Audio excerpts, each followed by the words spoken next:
So I want to start by providing kind of a big picture perspective on what it is that is the rationale behind offering this session. The situation that I think necessitates thinking about this idea of scholarly identity and how to communicate it here. And that is when you're thinking about next step for your career, regardless of what that might look like, but particularly if you're thinking about an academic job, if you're, say, a current doctoral student hoping to be a professor, then this is essentially this is going to be a very essential part of things here. But regardless of what you're looking for, whether it's an academic job or other professional opportunities, or whether it's some of the opportunities that I typically work with students on, like grants and fellowships, there are a couple essential things that are really important to communicate. And that's really who you are as a scholar, as a professional, as somebody who's being trained and gaining expertise through your graduate studies, and why that training, that work, that research, whatever it might be, matters. Putting those two pieces together, whether it's in the form of a cover letter or a grant proposal, or even just verbally in an interview, is really essential to helping secure different types of professional opportunities. Again, whether that's funding or whether that's a job here. So that's kind of the big picture context, that in order to take advantage of that, to take that next step, to get those opportunities, you need to be able to make a compelling case about who you are in terms of your qualifications and experiences, but also in terms of the motivations there, and then also why what you're doing is significant. And so this is meant to provide some framing that will hopefully help you reflect and build out answers to those essential questions here. And so the goal of this session is really to help you generate some ideas. The outcome for this is not a particular document. We're not, going to be writing a cover letter or a fellowship proposal or something here, but we're going to be doing some reflection that will hopefully prepare you to approach those particular situations or documents here, and really start building a body of materials that reflect your career and professional development here, that you can then expand upon and tailor to those particular opportunities there, and to give you some clarity really around these issues, so you will be able to better, more effectively communicate it with others as well. And we're going to do that through some guided reflection. We're going to think about some different aspects of this idea of scholarly identity, and then think about how they can really come together, and how you can articulate the relationship that you see between those sort of pieces here. So we'll think a little bit about research, the significance of the work that you're doing as an academic there. Think a little bit about your personal experiences, what that journey has looked like, how perhaps it relates there, how these pieces fit into this idea of scholarly identity, and how we can maybe identify some language, some concepts that will be a useful way to share that relationship in a way that's succinct and compelling for different audiences, as may be the case for the different types of career opportunities you end up pursuing. But I want to start by unpacking this idea of scholarly identity a little bit more. And so this, I think, is a useful starting point. This essay from Stephen Aguilar in Inside Higher Ed. And I think we can take this and actually take it a little bit further here as well. But Stephen Aguilar identifies scholarly identity as being something that really reflects your professional reputation in a field. So it's the product of your training, areas of expertise, methodological inclination, interest, publications, research agenda, reputation, anything that may be important in your field. And really, this is about others being able to identify you and recognizing what is your expertise, what is your focus. It might be a particular methodology, it might be a particular thematic approach, it might be your record of publications, certain skills there, but really what identifies you as an expert or a scholar in training, in terms of your reputation there, both in terms of what you've done before and what it might say about where you want to take your career, where you want to take your scholarship or your research into the future here. So that's one useful way to think about what scholarly identity can mean. And we're definitely going to include that understanding of it in what we're talking about here this evening. But I think we can also expand it to think about your scholarly identity as something that reaches beyond just the academic side of things here. Because there's another challenge or reality out there that's worth thinking about when we're thinking about pursuing certainly academic jobs, and that's going to be sort of the focus of what we're looking at here, and then also funding opportunities too, the area that I work directly with students on as well.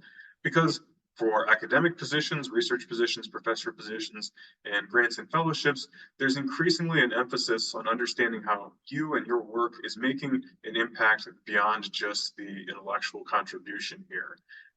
The public value of scholarship is increasingly something that people are interested in seeing here. And one of the things that we can see this in is some of the criteria that certain funders use. For example, broader impacts is a criteria that the National Science Foundation uses for all of its grants.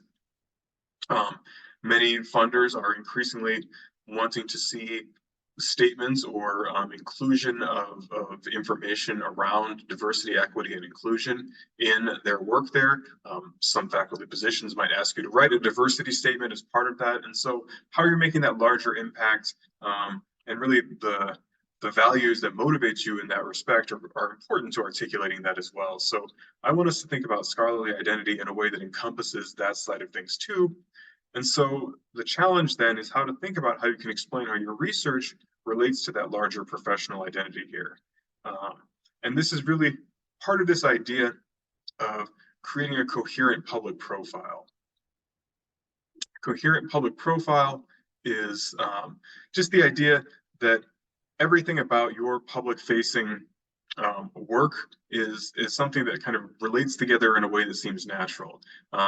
That's the projects you pursue and the teaching that you do, and the sort of things that you're involved in, you can see those points of connection, how they relate together.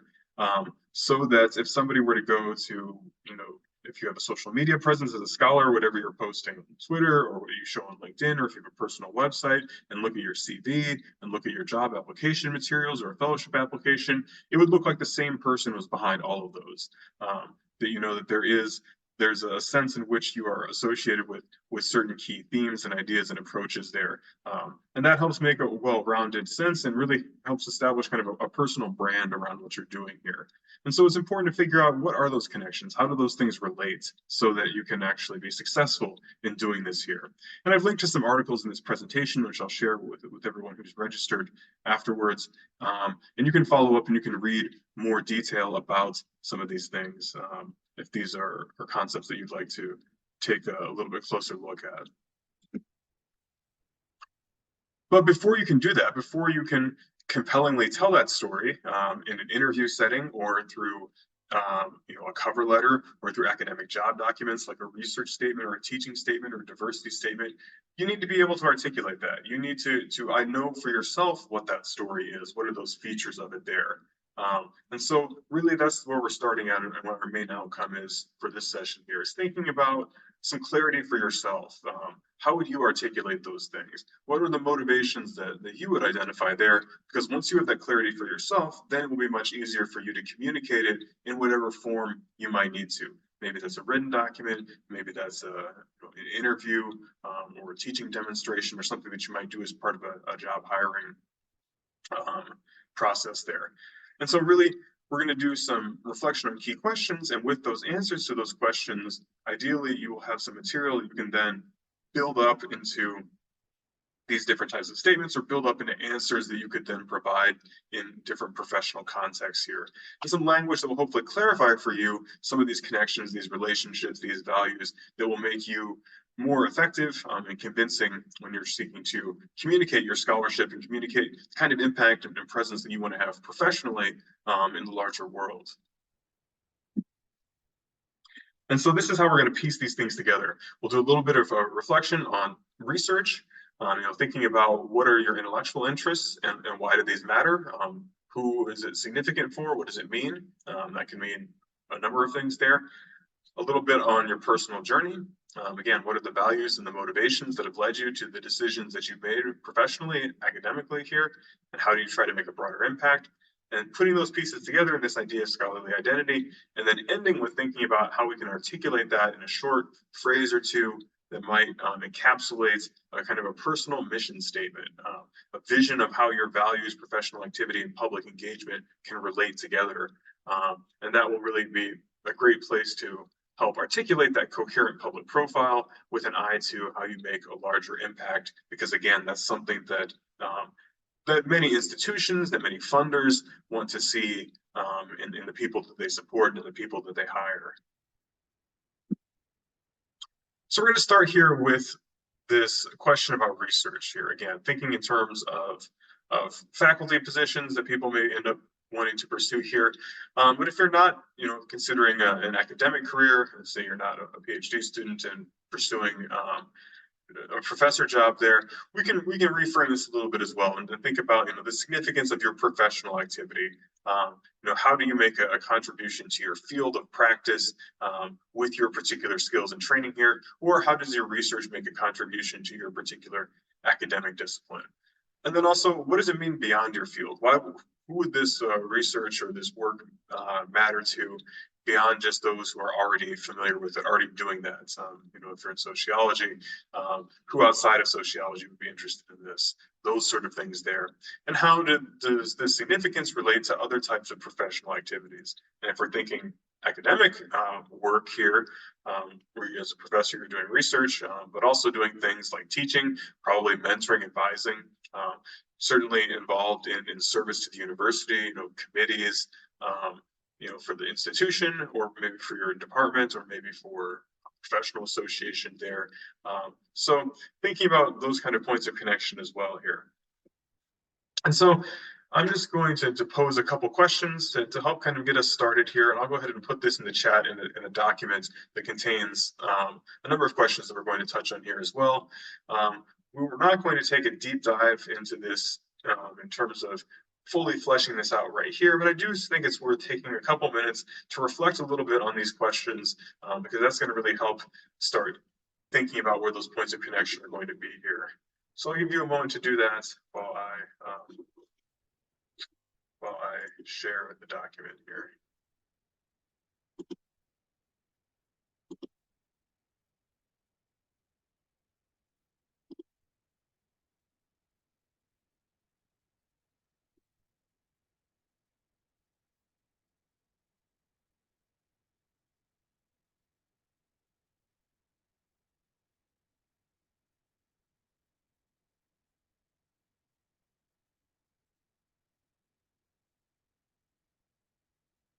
All right, so I've just put the document in the chat here, which you can refer to, and I will send this in the follow-up with the slides to this presentation as well. But again, take a minute here and think about these different aspects of your research.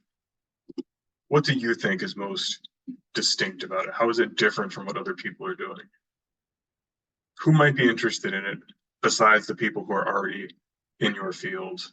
That could be a lot of different people depending on your particular field and the discipline that you're pursuing there. It could be people in government. It could be people in industry, particular companies or sectors of the economy. It could be particular groups of people, in a geographic area from a certain background or identity. It might be people in other academic areas. The interdisciplinary impact of research is something there. And then also, what are the intellectual motivations or personal motivations that tie to your research? What are the questions that you're thinking about, and not just what are they, but why do you want to answer those questions? Is it intellectual curiosity? Is it because of their potential social impact? Is it something that ties in with something personal to your own experience or background or identity here?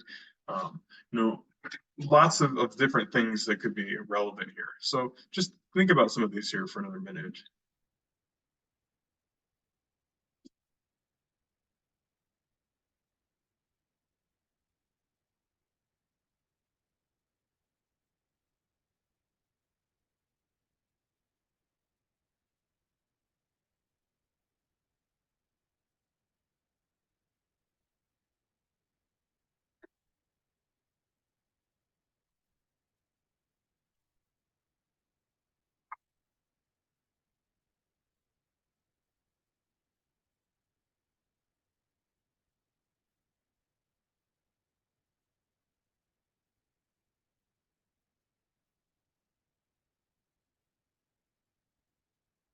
Okay, in the interest of time, we're gonna continue on here. And again, I'm offering this not as the only time to think about these things, but is really a starting point that hopefully you can come back to and expand upon a little bit. But hopefully you have some idea. And if you never thought about these questions, well, that's a great way to start that process. And again, maybe expand on it a little bit more here. And I'll encourage you to take that time and perhaps take advantage of some of the resources that I'll have referenced at the end that expand on some of the activities and questions that I'm posing here. One thing I really want to emphasize related to all of this is that this is really about you helping yourself find clarity around these issues here. The point is not that there's a right answer that you need to align yourself with. I'm not here to tell you what you should value or what should motivate you as a researcher, but rather help you recognize those things for yourself so that you can then communicate it in a way that's effective here. So we're not looking for a single answer. There are many different reasons why people do the sort of things that they do, but it's important to understand, how those things fit together so that you can communicate it in a way that makes sense to yourself, because then it will be much easier to have that make sense to others as well. But hopefully you've had a chance to think a little bit about these aspects of research and the different ways in which it relates to your motivations and how others might take interest in it. So we said that there was the research components to the scholarly identity.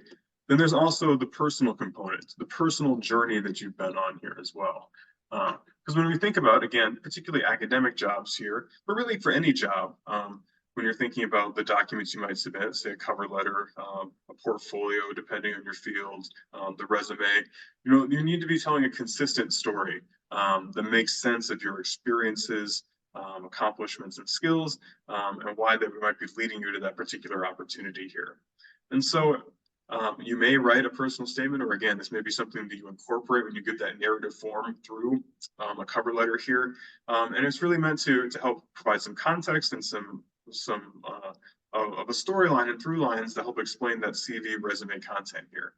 And I would emphasize that for our purposes this evening, we're talking about your development as a scholar and a professional here. So this is not an exhaustive biography of you as an individual.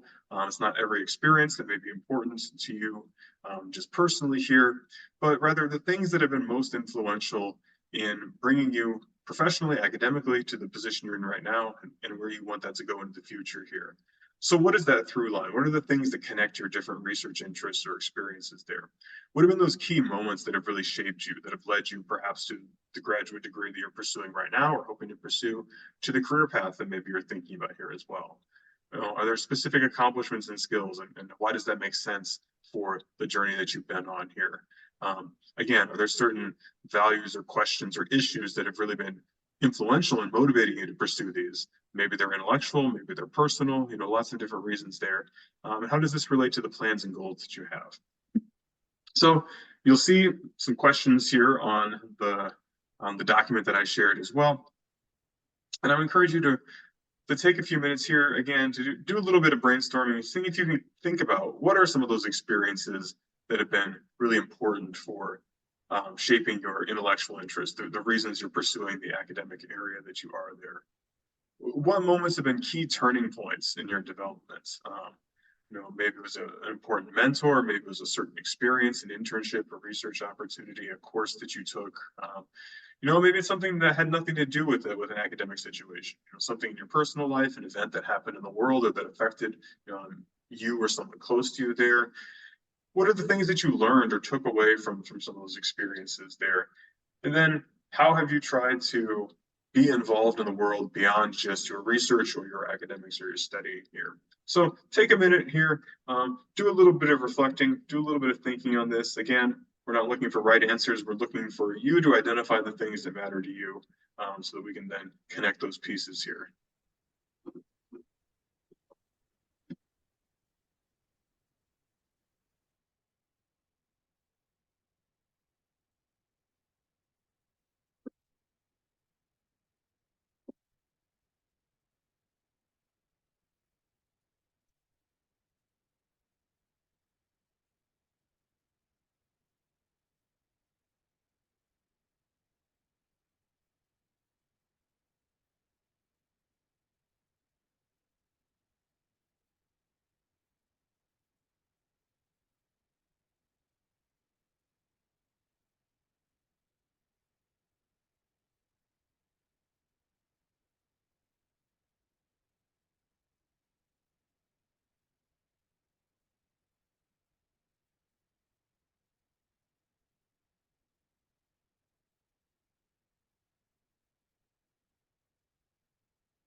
Okay, hopefully a few things have come to mind here. Again, this is not the only time that I would encourage you to think about these things here. I would recommend taking some time to reflect on these after this time this evening, when you can look back on it and maybe just build on some of the initial ideas that first came to mind. And as I said with the previous questions around research, if some of these are questions you haven't really thought about before, that's a great thing to take some time to do now, because that's something that's worth maybe dwelling a little bit on, and it's perfectly fine if you don't have an immediate answer to some of these sort of things here. And I hope that these are some questions that you might take with you and reflect on in the days ahead, because I think that ultimately you will benefit from having thought about some of these things in terms of some of the examples and ideas and connections that you'll be able to make here. But again, this is just an entry to try to get you started thinking in this direction here. And you can definitely build on that and continue that process beyond just the workshop that we're doing here this evening.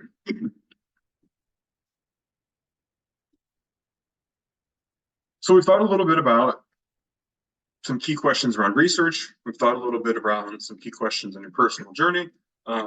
Now, that next step is, again, as we're thinking about this idea of scholarly identity, is articulating how those pieces relates to your vision of who you are as a scholar, which, remember, we're thinking about in terms of how you have an impact on your discipline, your particular reputation or profile or approach within your field of research or practice here, but then also how you make an impact on your larger community, your broader impact, that public face, the ways in which you interact with other people, the ways in which perhaps your professional activities as a scholar, as a researcher in training, have an impact on the larger world there. And really being able to articulate that relationship is key, certainly for any diversity statement you may end up writing for faculty jobs there. Increasingly, a feature of fellowship and grant applications, wanting to know some of these sort of things as well. Again, I talked about that broader impacts criteria that's employed by the National Science Foundation, and a lot of other funders use perhaps slightly different language, but have criteria that are similar in those sort of ways as well here. So how are we going to tie these things together, those interests, those experiences, those motivations? And to do that, we're going to take a little time to do some modified aspects of an activity called scholarly identity mapping that an anthropologist, an education scholar, Mary Price, has developed here. These are tools that Mary Price has made available as open educational resources that anybody can use here. They were designed for faculty, really as something meant to help junior faculty who were preparing for tenure to think about the larger public purpose of their scholarship here. But I think that they're very applicable to the type of work that graduate students, particularly doctoral students, are doing as well here. And if you find this interesting, I have links as well to the full materials there that really expand on this. Again, we're doing a condensed and modified version of this, but I think that there's a lot of really useful things you can take from this activity here. But we're going to focus on, for the first part here, thinking about what are the values that connect with you as a researcher, as a scholar, as a teacher, as a mentor, as a professional here. And this activity is really, again, because it's designed with faculty in mind, it's thinking about the different aspects of academic work, that research, that teaching, that service, that advising here, and how that relates to some of the larger public values and commitments you might have, the social commitments about how you want your work to have an impact on the larger world around you here. These are some of the bigger picture questions that these activities are meant to think about here. We're not going to try to answer all of them right now. Again, these are more sort of outcomes that you will ultimately, hopefully, be able to arrive at and to be able to articulate. So these are not questions that I'm going to ask us to reflect on now in any detail here, but rather thinking about these are things that ultimately you should be able to have an answer to if you've done some careful reflection around your scholarly identity here. What are the public purposes of your work? What is that broader impact there? What are the values that that motivates you here, and then how do you actually connect those values? Where's the proof of that commitment there? Are there specific accomplishments or activities or things that you can point to that really demonstrate what those commitments are here? And then what's distinctive about your particular approach here as well? So these are some of those key motivating questions. Some of what we're going to do here in just a minute will help answer aspects of this, but again, we're not trying to unpack every part of this here, but rather pose these as questions that ideally you will be able to answer at some point. And the earlier you start thinking about them, the better position you'll be when it comes time to explain this again in a cover letter, in a job interview, in a teaching and research statement, some of those other documents or grant proposals that you may end up producing at different points, depending on your particular career goals and your particular degree programs that you're in. So let's start by thinking about what are scholarly values? What are the values that connect with you in terms of the different aspects of academic professional work? This might be teaching, this might be research, this might be creative activity if you're in like a performing arts field here, this might be service here. And what makes them scholarly in your mind here? And I would encourage you to try to think of some ones beyond this. If there are other ones, that's fine as well. The list here that I'm sharing are just meant to be examples of things that might be important to you here. So don't consider this a limitation, but I would encourage you, and there's a spot on the worksheet that I shared, to write down a few that stand out and that really sort of resonate with you, what you think are integral to the way you would want to approach your research, your scholarly activity, and really your professional academic activity. So I'll give you a moment to look over this, and again, maybe think of some other ones that aren't on here, and just jot those down.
One thing that I would want to emphasize here is that you shouldn't feel like by choosing 3 or 4 here that means that you don't care about some of these other things as well. I think there's maybe the concern sometimes that if I say that I'm really interested in entrepreneurialism, that means maybe I don't care about justice or equity or something there. So I think that there are reasons we could affirm any of these examples, and again, others that you might come up with, and recognize how these could be beneficial to scholarship, to professional activity there.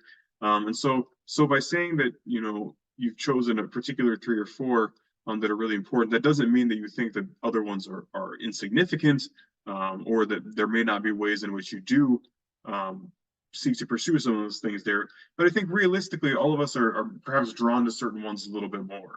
And it's also thinking about, what makes these scholarly. These might be things you value in other contexts, but is that really sort of important to the way that you conduct your research or the way that you conduct teaching or professional service there? Or maybe that value manifests in a different part of your life. So don't let that be a stumbling block, because again, this is about defining clarity here. And so it's not about making sure that you feel like you're affirming everything that might be important or that somebody else might think is important, but thinking about what are the ones when it really comes down to it that are really significant to certain areas. And some of them might depend on the activity there. Maybe objectivity, accuracy, things like that might be really important to to the research there. Whereas when you're thinking about, the value of teaching, perhaps things like full participation and dialogue, maybe those are words that kind of stand out. So some of this depends on what are the aspects of scholarship, of professional academic work that most connect with you. But hopefully you've had a chance to identify a few values that you were able to narrow some of this down. And again, I would encourage you to keep thinking about this. Think if there are other words that you might add, or maybe you would phrase it slightly differently here. Because again, it's all about helping you name and effectively articulate the things that are already motivating you and where you can see evidence of that. Let's take this a step further. So we've thought about some values here. In terms of your professional activity, how would you describe yourself? And I am always encouraged when I lead this particular session, think about what's the noun that resonates most with you. Is it researcher? Is it scholar, leader, teacher, administrator, clinician, scientist? All of those are potential nouns that describe a type of professional academic activity. So what's the noun that most connects with you? And then what are the adjectives? What type of scientist would you like to be? What type of teacher or scholar do you see yourself as being? We've got some examples of those things there. Maybe it's student-centered, maybe it's transformational, maybe it's community engaged, maybe it's justice focused. Again, these are not meant to be an exhaustive list, and I would encourage you to think beyond this if there are other words that come to mind most immediately, or other values that most come to mind there.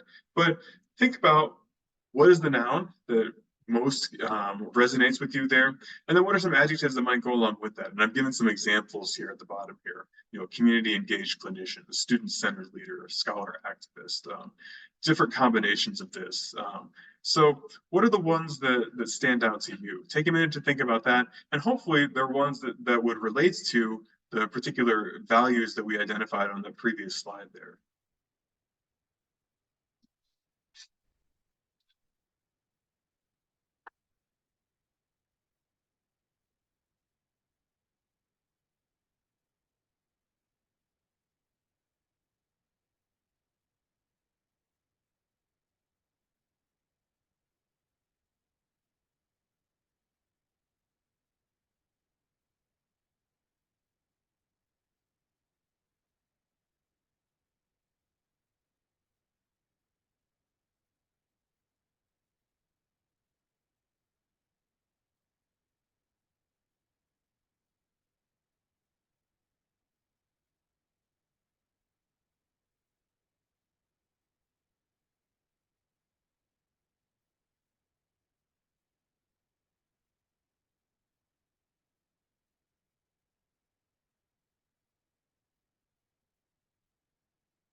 Okay, so let's recap briefly what we've done so far here. So we've thought a little bit about research and the significance behind it and who it might matter to and how it matters both to you and to other people. We've thought a little bit about your personal journey. What are some of those key turning points and moments there? We thought a little bit about some values that you would name as being important to the things that you're doing here. And now we've thought about how you might want to describe that professional activity on your particular approach here. The next thing that I want us to think a little bit about is how you see the different aspects of professional life relating to each other here. So again, we're using as a model here academic work. So I've listed examples of the sort of things that academic work as professors involves: research, teaching, mentoring, advising, service, perhaps community involvement. But if you're in a different field, if you're pursuing different goals, you can think about other things that might be relevant there. So if don't feel like that it only has to be these particular things here. But whatever it is, the different aspects of your work, the different facets of it here, how do those pieces relate together? Do you see them as all interconnected? Do you see them as relatively separate? My teaching focuses on whatever my department needs. My research is based around these sort of things here. My approach to mentoring is something else entirely. Or do you see some overlap there? Is teaching and mentoring something that you see as very closely related, or maybe almost the same thing? Do you see teaching as really related to your research, maybe as helping to generate directions for research, or as a venue perhaps to work out some of the questions and issues that you're pursuing in your research there? Again, there's not a right answer. The right answer isn't that everything is equally connected in the same way, because maybe there are things that you do that are not as related there. Maybe community involvement, maybe you do things in your life outside of your studies that you don't really see as being related to that. And that doesn't mean it's not important, but it might not be something that you see as somehow a reflection or an extension of the things that you're doing in the laboratory or the classroom. Or in professional spaces and those sort of things here. And so here's an example just visually of what this might look like, imagining each of these little circles to represent one of these different domains of professional activity. So thinking about how do you see those pieces relating to each other? And once you have some understanding, if there's a certain alignment that really appeals to you, or you feel like, yes, that kind of captures it, or maybe there's a different one that isn't up here, that when you think about sort of comes to mind there, use that as a way to help clarify and get a sense of what your inclinations and your experiences have been so far, so that again, you can be able to articulate that in a conscious way, because sometimes we do these things implicitly based on certain reasons or certain habits there, but we don't always stop to sort of give name to that and explicitly articulate why we're doing those sort of things there. And when you're applying for a fellowship or a grant or a job, that's a time to make those connections clear and not just leave it buried or implied, because the people who are reviewing those sort of things, they have a lot on their plates, and they're not really going to be likely to take the time to really try to tease those sort of things out there if you're not helping them really make those kind of connections. So that's the value of taking the time now to kind of clarify some of those things.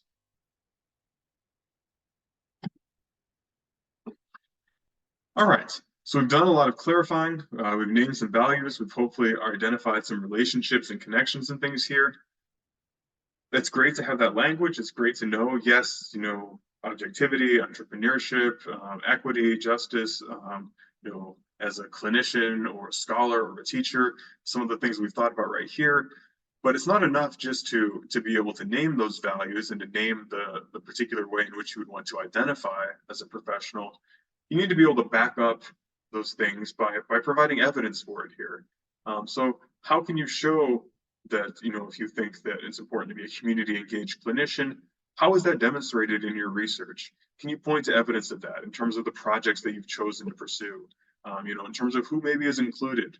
If you're saying that community engagement is important, have you found ways to partner with communities? Have you brought them on in an advisory capacity? What does that look like? What's the evidence in terms of the things that you've actually done that demonstrate that? Same thing with teaching and mentoring. If you think you're really student-centered as a teacher, what are the activities that demonstrate that? What have you done pedagogically in your classroom? The type of lessons that you prepare. You should be able to point to aspects of it and say, because I value this, because I value dialogue in the classroom, I do these sort of things in my practice here. I structure discussions in this particular way, or I use these type of assignments or assessments and some things there. So making sure that you can not just name certain values there, but you can make it clear that these are not just things you came up with, but these are things that really you've lived out in concrete ways that you can demonstrate, and that really the other aspects of what you'd be preparing, CV, resume, narrative documents would be able to speak to as well here. And so I've got a couple of questions that are meant to help you think about these sort of things here. And again, these are on the sheet that I shared with you a little while ago here. So if we're thinking about public purposes, and for our purposes here, public purposes just means things beyond the classroom, beyond the research space here, how that makes an impact. You can define public in a lot of different ways. Maybe that means the larger university community. Maybe it means the city you live in. Maybe it means, particular spaces or communities that you're part of. That's up to you really how you want to define it. But what do you think are the larger public impacts of your scholarly work? List those sort of things out there. It might be something around trying to address certain issues out there. Maybe the public purpose of your work is to try to reduce the racial wealth gap or improve I don't know, health outcomes, for youth in foster care or something like that. So what are the larger public purpose here? And ideally, these are public purposes that would somehow connect with some of those values that you mentioned before. Um, if entrepreneurship is really important there, maybe some of the public purposes are about the ways in which the research might be addressing certain needs in industry or providing more efficient processes or better use of resources and management of things like that. So hopefully the purposes are things that somebody can say, yeah, that's definitely something that relates to those sort of values there. So that again, you're providing that coherent public profile there. But then that next step is, what's the evidence? You say that this is something that matters for the larger world there. How does that do that? How does my work enact my public purposes? How does it advance public ends, serve a larger purpose or significance beyond just the research community that maybe it takes in? And the last question is really just another way of rephrasing that in slightly different language, if that approach might be more helpful. My work on this particular issue or topic or discipline enacts my public purposes and advances public ends because of blank. How can you explain what that actually means here? Building on just what the evidence is in terms of the specific things you've done, then explaining why those specific things you've done actually means that this is somehow going to be a result here. So this is all about finding the specific content that will then back up those claims and give anybody who's hearing you share this or reading, you share this in a document, confidence that this is something that really represents who you are. That they can sort of see those connections and think, yeah, that definitely makes sense here. Yes, this is somebody who cares about, again, creating equal and accessible environments in their teaching here. And that's definitely something that I can see in the particular way that they described, how they approached this particular thing in their classroom, things like that here. As I said before, don't worry if you don't have an immediate answer to these questions. These are just some things to help you get started with thinking about it. If you do, great. Then it's great to know that you've already been thinking about these sort of things. Maybe that's been a key part of what motivated you to go to grad school in the first place anyway, is that there were certain problems or issues that really motivated you here. But if not, start thinking about some of that now, because I think once you do start reflecting on it, you'll be able to identify some of those things. We're always motivated by a wide range of different options and possibilities there. We all live in a world, outside of just what might be happening, again, in your degree program. And so whether you've thought about it consciously or not, I think all of us can ultimately figure out some of these sort of things here. So I do think that this is something that applies to everyone, even if some people may be more consciously pursuing those ends at this stage right now. And so the last thing then that I think that can kind of tie this together is that if you've done this reflection, if you've identified some of these things here, can you put together a short statement, maybe a sentence or 2 or 3 sentences here that encapsulates all of those points of connection, that relationship that you see between the values you've identified, between the activities that you do as a professional, and between how that relates to the larger world outside of that. And this is an idea that I am taking from the scholar Hannah Alpert Abrams, who has put together a free workbook that, again, I have linked at the end here and we'll share with all of you in the follow-up, called Finding Your Purpose, a Higher Calling Workbook for Justice-Oriented Scholars in an Unjust World. Whether or not that language is something that resonates with you, maybe you don't see a justice orientation as sort of the defining feature of your scholarship. Again, I'm not here to tell you that that's what you should value here, but I think this idea of a statement that encapsulates those things can be useful. So this is her example, talking about using technology to build community, increase transparency, fight inequity, create a better future for the humanities. So those are some clear values and purposes here: transparency, equality, community. And how? By using technology, trying to do this in the context of the humanities here. And then some other values too: maintaining boundaries around my job, allow me to prioritize my relationship, land occupy the people I love. So again, that larger public space beyond that. you know, the social relationships, even your place in the natural world in this case here is something that she values. And I'm not telling you that yours needs to be the same. Yours might be totally different here. But a statement like that, hopefully we can all see at least, ties together some of those sort of things. And it reflects somebody who's really thought about what it is that they're doing, and kind of boiled it down to a couple key claims. Because once you've identified that, then you can start demonstrating that in a very intentional way in the other sort of things that you might end up doing. And so to take stock here, I think a useful activity, if this is something that's been helpful to you, that could be a good next step, is to put together a couple of short paragraphs. You know, thinking about using some of the language, using some of the values you've identified here, the connections maybe that you've made. What would a short paragraph about your research significance be in terms of what it means for your discipline and also for the larger world here? And then from this idea of scholarly identity that we've really been unpacking, you know, a short paragraph about those values, the experiences that demonstrate this. This could be the mission statement. This could be your answers to some of those questions where I was suggesting you fill in the blank that we had on the slide before that. But the goal here is really to just give you a handful of sentences that really clarifies for you some of those key points that you can then build upon and really adapt for different situations. It's not necessarily going to be the case, and in fact, I think in some cases it would probably not be the best option to do this, to just simply, you know, copy and paste these words verbatim into your cover letter or into your teaching statement. But this can really be a place where you have you've captured some key insights for yourself that you can then adapt for those particular documents there. And think about, you know, if this is truly how I see my value and my purpose here, you know, how can I reflect that in the examples that I choose to highlight about my teaching? Or, you know, when I describe the way that I do my research, the impact that it has, the way that I design my projects, who I include in them, you know, those sort of things as well here. And so these will hopefully be helpful reference points as you prepare for a variety of different things. They could be applications, again, for funding, for fellowships and grants, what I work on specifically. They could be for jobs. I focused here primarily on academic jobs, but there might be other types of professional opportunities as well.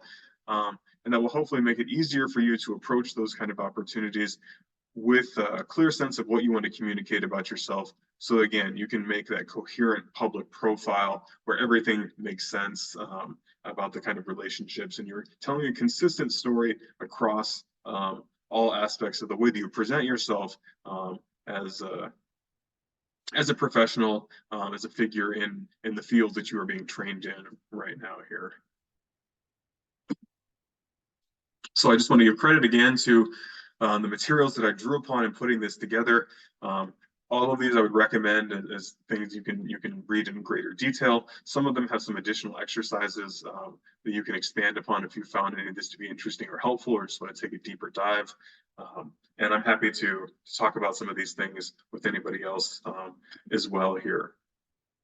If you'd like to talk with me about this, again, I work primarily with grad students who are applying for external funding and fellowships, but the things that I'm talking about here are relevant to that, but also to a lot of other things as well. And I'm always happy to talk with grad students about professional development and preparing for their next step. Also encourage you to get in touch with our campus partners in the Career Center. Nigel Smith in Careers is a great person to talk to about that kind of exploration as well. And would definitely be interested in helping you reflect on these sort of things and think about how maybe you could operationalize them in particular job documents and applications and things here. I'll send a link with this as well if you'd like to provide a little bit of feedback on today's session. But I'm going to go ahead and stop the recording here and open it up if there are any specific questions that anybody might have. I have a quick question.